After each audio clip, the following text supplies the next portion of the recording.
Welcome to the classroom. Please like, share, and subscribe to our channel.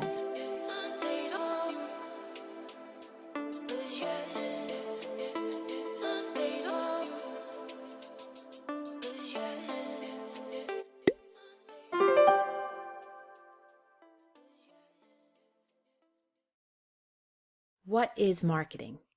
How would you explain marketing? The first few words that usually pop into a person's head are marketing equals sales. Marketing is not just personal selling or even just advertising. Most people define marketing in a very limited way. Marketing includes activities such as public relations, sales promotion, advertising, social media, pricing, distribution, and many other functions. Companies have increased their marketing budgets dramatically. For example, it is estimated that companies spend over $15 billion annually on marketing to just kids. This is an increase of over 2.5 times more than they were spending in 1992. The cumulative function of marketing is to communicate, deliver, and create value to the consumer.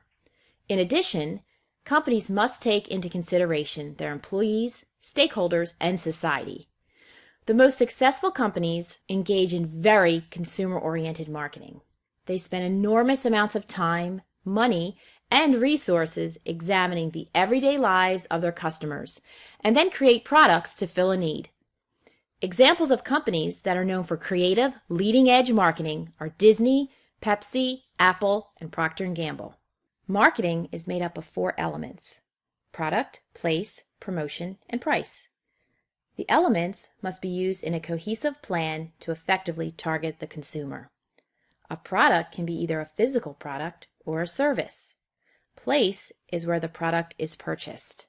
Price is the amount a consumer pays for the product, and promotion consists of the communication tools used to effectively get the company's message out.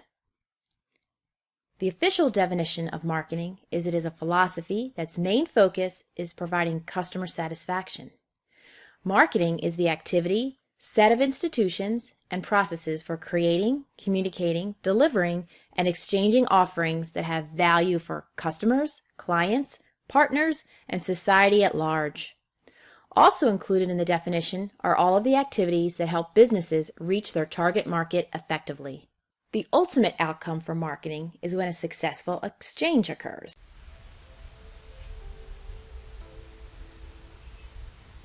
Peter Drucker, a renowned businessman, once said, "Marketing is too important to be left to the marketing department." Leave it to marketers to think that they are the most important people on the planet. Consider that every other department has a role to play with marketing. Finance, distribution, storage, sales, the R&D department, even insurance and grading. Incidentally, these could also be the activities which marketing has to dabble in.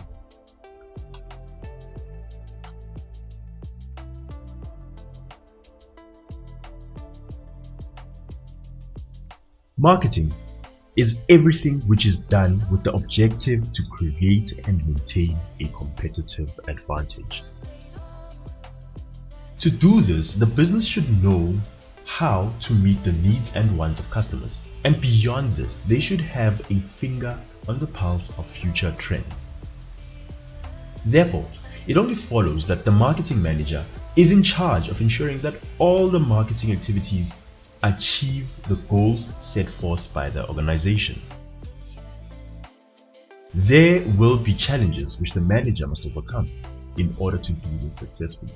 They can include, but are not limited to, manageable variables, the marketing mix and the objectives which fall under their control.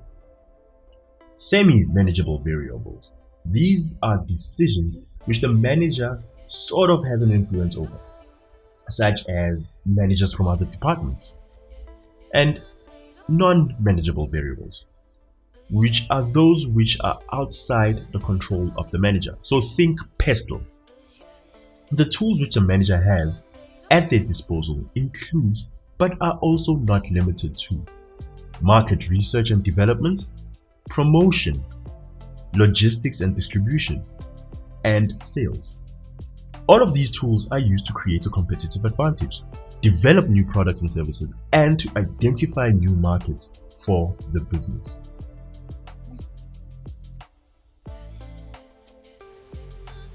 Every business and customer should be concerned with prices. Price is the determining factor to closing any deal.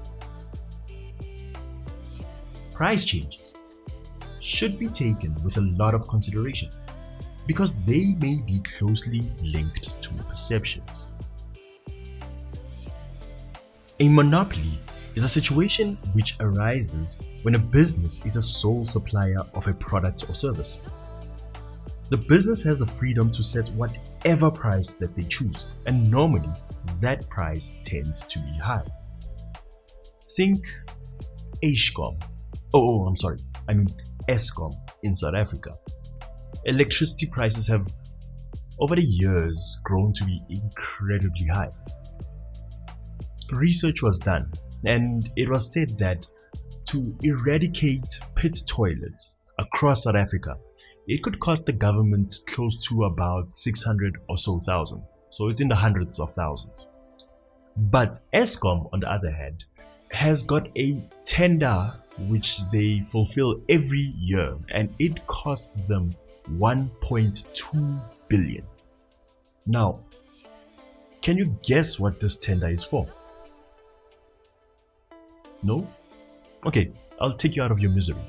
This tender is for bottled water and toilet paper. 1.2 billion a year for bottled water and toilet paper. Eskom indeed. The direct opposite of a monopoly is called a monopsomy. In this case, the consumer is the only buyer of a particular product or service, and they are able to demand or set any particular price which they wish for. Can you think of any situation like this?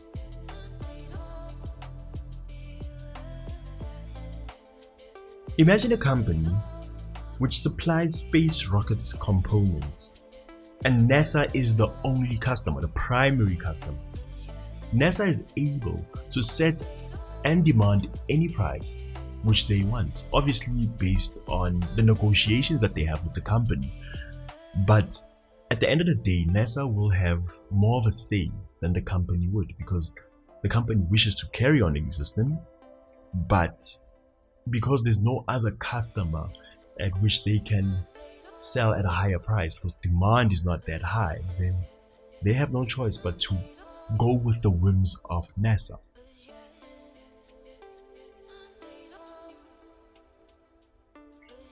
One could also talk about oligopolies, where there are only a few sellers who insist on setting their own prices. A great example of this is the big four banks in South Africa, or the network providers. However, fiber, cheaper internet prices, and the Competition Commission are slowly making inroads to destroy this oligopolistic system. Viva la revolution!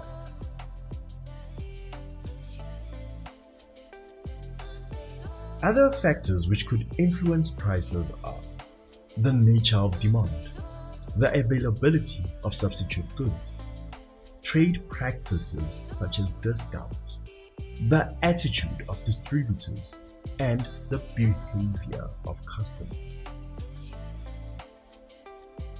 This is the end of part 1. Thank you so much for watching.